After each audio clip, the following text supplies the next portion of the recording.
네, 오늘은 이사야 6장 6절에서 13절 말씀 통해서 설교 말씀 전하도록 하겠습니다. 이사야 성경은 다 하나도 빠짐없이 다 귀하고 중요한 내용들로 구성되어져 있습니다. 특별히 중요한 것이 어떤 게 중요하다고 했습니까? 앞에 나오는 것이 중요하다고 말씀드렸습니다. 그래서 중요한 게 창세기가 중요한 겁니다. 앞에 나오는 게 중요한 거예요. 제일 중요한 것이 앞에 나와 있습니다. 그 다음에 또 뭐가 중요하다고 했습니까? 내용이 많은 게 중요하다고 했습니다. 내용이 많아야 중요한 거예요. 예를 들자면 뭐가 있을까요? 시편 150편도 되어 있습니다. 요한 3서 딱 한 장으로 되어 있잖아요. 그거 별 내용이 없습니다. 중요하지 않다는 건 아니에요. 대신에 중요한 내용이 많이 들어있지는 못합니다. 그 내용에 여러분 이사야 몇 장으로 되어 있을까요? 66장으로 되어 있습니다. 여러분 성경이 전체 몇 권으로 되어 있을까요? 66권으로 되어 있습니다. 66권으로 되어 있어요. 이사야 몇 장으로 되어 있다고요? 66장으로 되어 있습니다. 똑같아요. 이사야는 정말 성경 전체를 통합한 것과 똑같습니다. 이사야는 둘로 나눌 수가 있습니다. 전반부와 후반부로. 그래서 어떤 사람들은 이런 얘기를 합니다. 후기 이사야서다 이런 얘기를 해요. 그 나누는 지점이 어디냐? 39장을 기준으로 나눕니다. 1장에서 39장, 그 다음에 40장에서 66장 이렇게 나눠요. 이렇게 나눕니다. 자, 어디서 좀 본 것 같지 않으세요? 어디서 본 것 같아요? 397. 397. 구약은 몇 권으로 되어 있어요? 39권. 신약은 어떻게 되어 있어요? 27권으로 되어 있습니다. 이사야는 이런 내용입니다. 성경에서 정말 모든 것이 다 성경 나오는 내용이 중요하지 않은 게 없지만 그 중에서도 정말 중요한 내용이 많이 들어있는 책이 바로 성경책이 이사야다. 이것을 여러분들이 반드시 알고 계셔야 됩니다. 아멘. 알고 계셔야 돼요. 그래서 근데 문제는 약간 우리가 이해하기 어려운 내용도 있습니다. 근데 왜 이해하기가 어렵냐?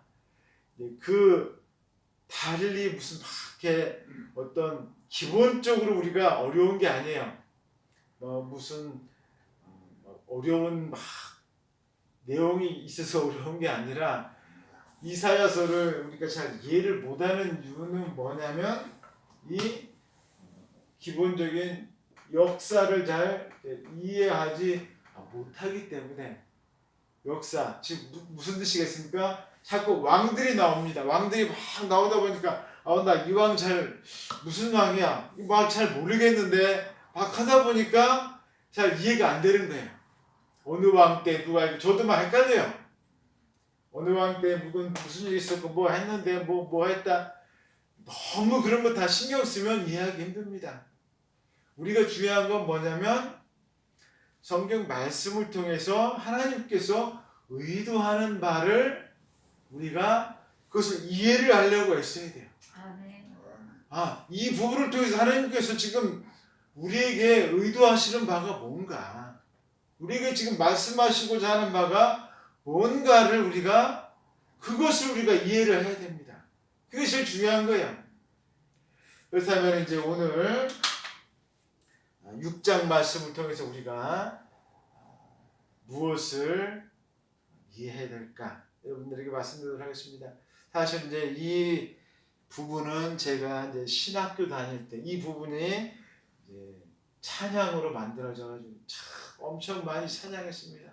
보내주소서 보내주소서 하면서 이걸 찬양이 있었어요. 제가 이제 신학대학원 말고 제가 이제 3학년으로 이제 신학학교 편입을 했는데 가면 막 이 찬양하고 기도하고 막 하는데 얼마나 이 찬양을 불러야 되는지 매일 이 찬양을 하는 거야. 이 찬양 막 보내달라고 주님 보내달라고 막 하면서 이 찬양을 정말 수도 없이 했어요. 이 이사야 그 6장 그 8절을 가지고서 이제 하나님께서 말씀하시지 않습니까? 아 누가 나를 위해서 갈고 하니까 이사야가 뭐라고 합니까? 아 내가 하겠다고 보내주셔서 나를 보내주셔서 그러니까 이제 거기 다 모여 이제 신학생들이 다 뭐 하겠다고 한 사람들이에요. 목회자 되겠다. 주님 나 보내달라고 나 가겠다고 매일 찬양하는 겁니다. 보내주셔서. 자 이제 오늘 여러분들에게 이 보내달라고 하는 이 이사야가 지금 그런 상황이 됐는데 어떻게 그런 상황까지 왔는가? 첫 번째는 6절에서 10절 말씀입니다. 화해했기 때문에 그게 가능하다라고 이야기합니다. 화해. 여러분 제일 우리가 하나님하고 나와의 관계 속에서 우리가 제일 먼저 알아야 될 건 뭐냐면은 주님과 나와의 화해가 있어야 됩니다. 화해를 해야 돼요. 화해가. 여러분 싸운 사람하고는 우리가 어떻습니까? 친하게 계속 지낼 수가 없어요. 예전처럼 우리가 뭐 해야 돼요? 화해해야 됩니다. 여러분 저 어렸을 적에는 막 싸워도 그 다음날 어떻게 됩니까? 금방 친해지고 다시 또 놀아요. 어렸을 적에는 뭐 대여 살 때는 뭐 싸우고 다 쉬고 어딨어요. 또 가서 또 그 다음날 되면 놀지. 하지만 어른이 되면 어떻습니까? 그게 돼요? 안 돼요? 이게 안 되는 거예요. 한번 싸우면 이걸 풀어야 됩니다. 내가 뭐 잘못했고 네가 잘못했고 어떻게 하시든지 우리가 화해를 해야 됩니다. 그래야 이게 친밀한 관계가 될 수가 있어요. 인간과 하나님도 마찬가지라는 거예요. 인간하고 하나님 똑같습니다. 오늘 성경 말씀에 뭐라고 말씀하셨냐? 우리하고 하나님하고 화해를 해야 되는데 문제는 뭐예요? 인간은 하나님하고 화해할 수 있을까요? 없을까요? 없어요. 인간은 절대 하나님한테 화해하지 않습니다. 왜? 자기가 잘못한 것을 모르는데 어떻게 화해를 해? 왜? 그게 문제인 거예요. 내가 잘못한 것을 알으면 하나님 제가 잘못했어요. 화해할 수 있어요. 문제는 뭐냐면 자기가 잘못한 것을 모르는 거예요. 모르기 때문에 절대 화해할 수 없습니다. 절대 화해할 수 없어요. 그래서 오늘 성경 말씀에 뭐라고 나오냐면은 하나님이 먼저 가서 화해를 요청을 하시는 거예요. 이거 참 기가 막힌 거 아닙니까? 잘못은 누가 다 했어요? 사람들이 다 해놨어요. 그런데 가가지고 야 우리 그냥 잘 해보자. 화해는 누가 정하시는 거예요? 하나님께서 하시는 거예요. 오늘 성경 말씀 보시면 6절에 이렇게 되십니다. 그때 그 스랍 중 하나가 부젓가락으로 제단에서 집은 바 핀 숯을 손에 가지고 내게로 날아와서 그것을 내 입술에 대며 이르되 보라 이것이 내 입에 닿았으니 내 악이 제하여졌고 내 죄가 사여졌느니라 하더라. 여러분 이사야의 뭐가요? 악과 죄가 사해졌다는 거예요. 근데 어떻게 해서요? 숯불을 가져다가 이사야에 어디다 댔어요? 입에. 여러분 지금 이게 뭐 하는 거예요? 우리가 고기 먹으러 가면은 음식점에 가면은 그 뭐에다가 숯불 가지고 먹죠. 그 숯불이 어떻습니까? 엄청 뜨거워요. 근데 그거를 가지고 어디다가 댔다는 거예요? 여러분 입술에 댔다는 거예요. 여러분 왜 입술에 댔을까요? 우리의 죄를 가장 많이 짓는 데가 어때요? 입이잖아요. 입에다가 딱 가서 댄 거예요. 입에다가.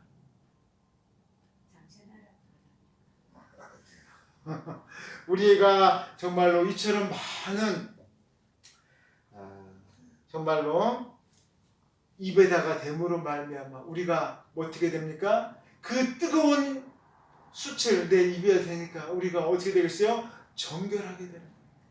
우리가 정결하게 돼요. 그러므로 말미암아 즉 하나님이 먼저 다가오셔가지고 내가 정말로 그 수치를 가져다가 내 입을 지져가지고 내가 좀 깨끗하게 돼. 여러분 이게 아니에요.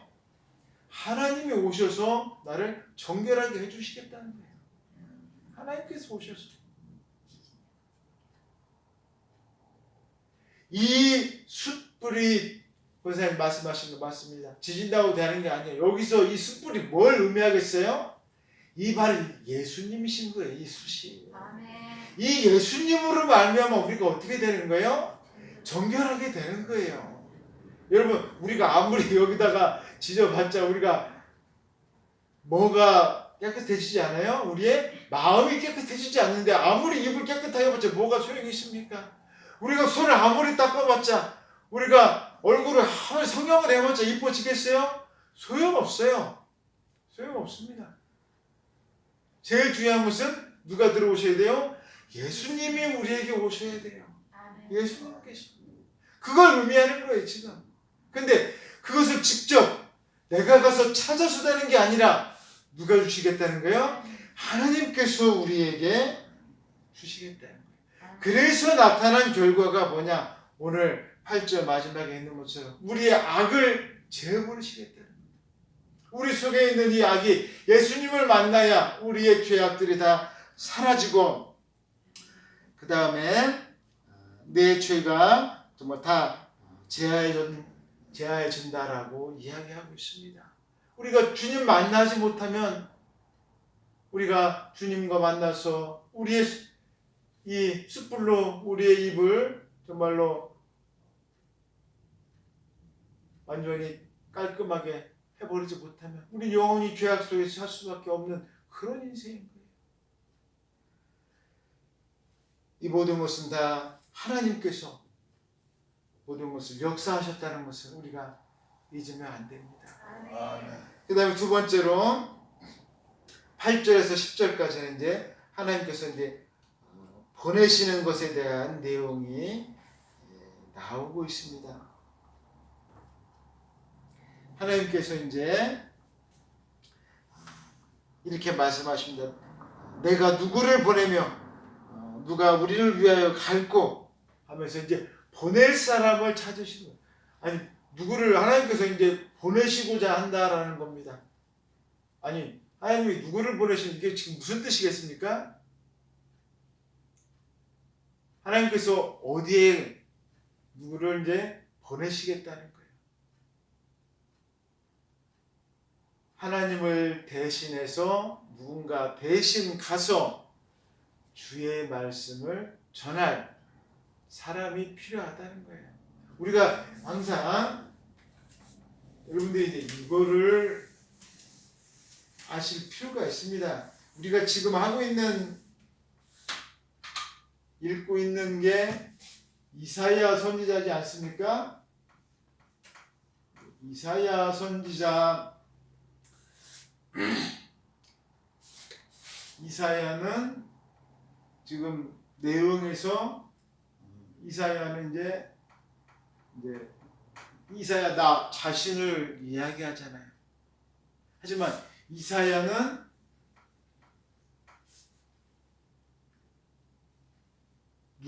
누굽니까? 선지자예요. 선지자는 어떤 사람이라고 했습니까? 하나님의 말씀을 가서 하나님 대신에 가서 전하는 사람이 선지자예요. 하나님 대신 가서 전하는 사람입니다. 그런데 특히 이제 이사야라든지 이런 곳에서 선지서에서 나타나는 특징이 뭐냐? 많이 나타나는 특징. 이사야를 비롯한 이사야뿐만이 아닙니다. 성경에서 나타나는 가장 핵심적인 내용이 뭐겠습니까? 구약에서 말하는 거예요. 지금 구약 이사야 다 마찬가지겠죠? 이야기를 하고 있습니다. 지금 선지자가 이걸 합니다. 다 무엇을 기본적으로 밑에다 깔고 있어요? 예수님을 밑에다 깔고 있습니다. 이걸 우리가 잊어버리면 항상 안 돼요. 예수님께서 오실 예수님을 항상 우리가 잊어버리면 안 된다는 거예요. 예수님께서 오신다. 그 예수님이 오시면 이렇게 하실 것이다. 그 예수님이 오시면 이러한 일들이 일어날 것이다. 이것을 우리가 잊어버리면 안 됩니다. 그게 핵심적인 내용이에요. 그래서 이 이사야 선지자는 내가 누구를 보낸다. 이게 지금 무슨 뜻이겠어요? 기본적으로 가서 메시아가 오실 테니까 이제 뭘 해라? 여러분 구약에서의 핵심은 이겁니다. 메시아가 올 테니까 뭘 하는 거예요? 메시아 맞을 준비를 하라는 거예요. 여러분 메시아 맞을 준비를 어떻게 하는 게 메시아를 맞을 준비하는 걸까요? 여러분 어떻게 해야 메시아 신약의 예수님을 어떻게 맞을 준비를 하는 거예요? 그 준비가 도대체 뭘까요? 그것을 알려준 가장 예수님 오시기 전에 대표적으로 알려준 사람이 누굽니까? 세례 요한이잖아요. 세례 요한이 알려줬습니다. 뭐라고 했어요? 회개하라라고 했습니다. 회개. 가장 대표적인 게 우리가 예수님을 맞을 준비하는 것. 이것은 과거나 현재나 다 똑같아요. 과거든 예수님 시대든 지금이든 다 똑같습니다. 예수님을 맞을 준비를 하는 것은 어떻게 우리가 준비하냐? 우리가 나중에 예수님 재림할 준비를 우리도 지금도 해야 되지 않습니까? 어떻게 해야 돼요? 회개하는 거예요. 그건 다른 거 없어요. 다르게 준비를 하는 게 아니에요. 근데 말로만의 회개가 아니라 어떻게 해야 돼요? 그것을 또 우리가 실천하는 회개를 당연히 해야 되겠죠. 회개라는 것은 당연히 그냥 나 회개했어. 이게 회개인가요? 당연히 아니죠. 그거는. 우리가 그 회개를 하라는 거예요. 우리의 행동이 들어가는 그 회개를 하라라고 이야기하고 있는 것입니다. 그래서 이 이사야가 가서 백성들에게 가서 보내서 이야기하는데 당연히 가면 회개하라라고 하면 좋아하겠습니까? 싫어하겠습니까? 네, 좋아할 사람 아무도 없어요. 여러분 회개하라라고 하면 좋아하는 사람은 세상에 한 명도 없습니다. 왜? 회개하라는 얘기가 무슨 뜻이에요? 지금 당신이 잘하고 있다 못하고 있다?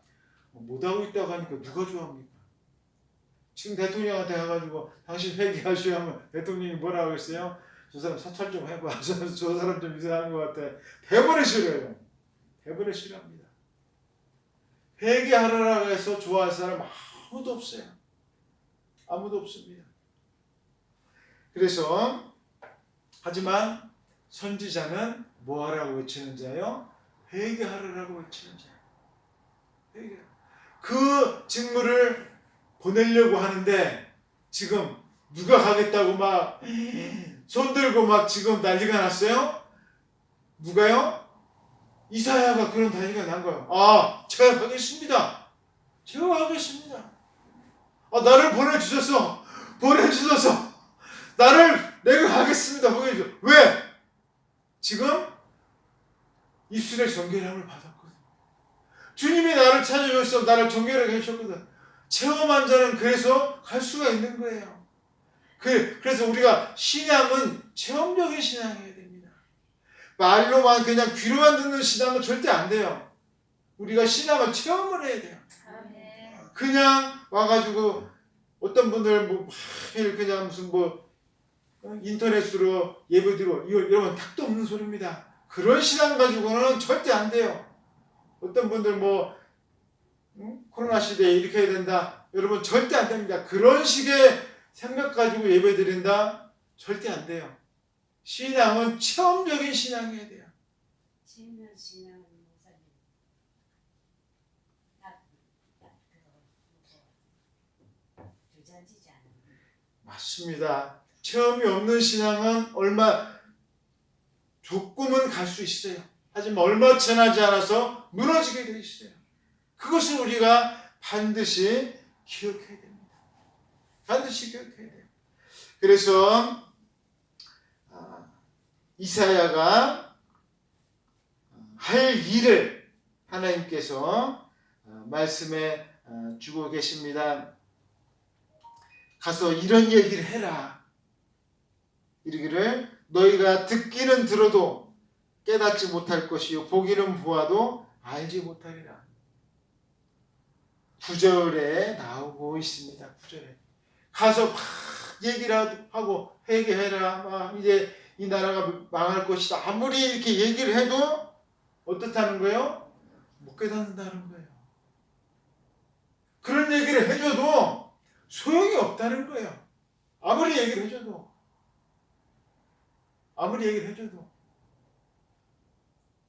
참 너무나 답답한 것입니다. 제일 답답한 게 그거예요. 우리가 정말 이 내용이 9절, 10절까지도 계속 나오게 했습니다. 이 백성의 마음을 둔하게 하며 그들의 귀가 막히고 그들의 눈이 감기게 하라라고 이야기하고 있습니다. 참 엉뚱한 이야기가 나오죠. 회개하라라고 하는 것이 하신 게 아니라 하나님께서 뭐라고 말씀하시냐, 이 백성들 차라리 완전히 그냥 눈이 감겨버리게 하라는 거예요. 가가지고 눈이 감겨버리게 하라. 왜 그럴까요? 아니 가가지고 차라리 이제 이 백성들 뭐 해야 돼요? 회개하고 돌아오게 하는 게 누구의 마음입니까? 하나님 마음이시잖아요. 그런데 하나님께서 하시는 말씀이 야 이사야 너 가가지고 얘네들 귀 막게 해버려. 눈도 감기게 해버려. 그래서 아무리 얘기해도 들리지도 않고 아무리 기적이 일어나도 무시하는 이런 사람들이 되게 해버리라는 거예요. 도대체 왜 그러는 거예요? 죄가 너무 많은 거죠. 그동안 이제 우리가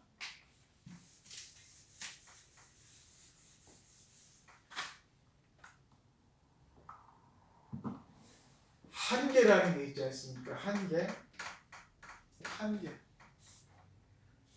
우리가 이만큼 했으면 용서해 줍니다. 또 그래도 또 여기서 또 이만큼 했으면 아무 나쁜 짓을 해도 또 용서해 줘요. 이만큼 해도 그래 내가 또 용서해 줘. 아무리 계단마다 올라와도 하나님께서 뭐 해주세요? 용서해 주셨어요. 그래 뭐 그럴 수 있지. 그런데 하나님도 이제 뭐가 차신 거예요? 한계가 이제 완전히 다 차신 거예요. 이제 내가 너희들 어떻게 하겠다? 벌할 때가 왔다는 거예요. 벌할 때가 왔다. 여러분, 우리는 항상 그걸 생각해야 됩니다. 생각을 해야 돼. 다른 사람들이 그냥 뭐 교회 잘 다니고 그냥 잘 살면 되는 거 아니야? 절대 그렇지 않습니다. 하나님께서 우리가 죽은 다음에만 심판이 있는 게 아니에요. 이 땅에 사는 동안에도 심판이 있습니다. 이 땅에 사는 동안에. 그걸 우리가 잘 모르고 이 땅에서 그냥 내 마음대로 막 살다가 죽기 전에 예수 믿고 갈래. 그런 거 없어요. 그런 거 없습니다. 이 땅에 사는 동안에도 다 그대로 받고 삽니다. 다 그대로 받아요. 우리가 그걸 잊으면 안 돼요. 그렇게 안 받는 사람은 우리가 내가 좀 나쁜 일을 해도 그렇게 제가 정말 안 좋은 일을 해도 일이 잘 된다. 이런 사람 어떤 사람이라겠어요? 예, 하나님께서 완전히 관심 끈 사람이에요. 언제 어떻게 될지 모르는 사람이에요. 그런 사람은 정말 제일로 불쌍한 사람이에요. 제일 불쌍한 사람이에요. 그래서 그 보내심에 가겠다. 하지만 가서 할 일은 의외로 이사야가 할 일은 너무나도 슬픈 일이었어요. 가서 좋은 일, 가서 지금으로 말하면 가서 막 추수하고 막 가서 전도하고 이런 일이 아니었어요. 하나님께 받은 내용은 너무나도 안타까운 일이었습니다. 그 다음 마지막으로 11절에서 13절 이제 이 때가 나오고 있습니다. 내가 이르되 주여 어느 때까지니까 라고 나와 있습니다. 이게 도대체 그렇다면은 이렇게 가서 말해도 듣지 못하고 정말로 보아도 보지 못하는 이것을 마음이 둔하게 하는 것을 어느 때까지 하냐.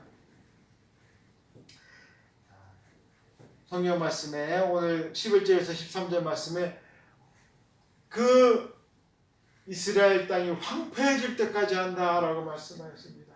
참 기가 막히지 않습니까? 황폐해질 때까지. 이스라엘 땅이 다 황폐해져 가지고 다 무너질 때 그때까지 다 이스라엘 백성들이 다른 나라로 다 잡혀가고 할 때까지 그렇게 다 내버려 두시겠다는 거예요. 얼마나 안타깝습니까? 나중에 다 어떻게 됐어요? 이 말씀들이 다 그대로 다 이루어졌습니다. 이스라엘 백성은 다 망해버리고 이스라엘 백성들은 다 잡혀서 바벨론 다 포로로 가버리고 이게 다 완전히 망해버렸잖아요. 하지만 아무리 망해도 뭐는 있어요? 희망은 있습니다. 우리가 아무리 힘들고 어려워도 우리는 뭐를 잃으면 안 돼요? 희망을, 소망을 잃으면 안 되는 거예요. 주님께서 뭐라고 말씀하시느냐?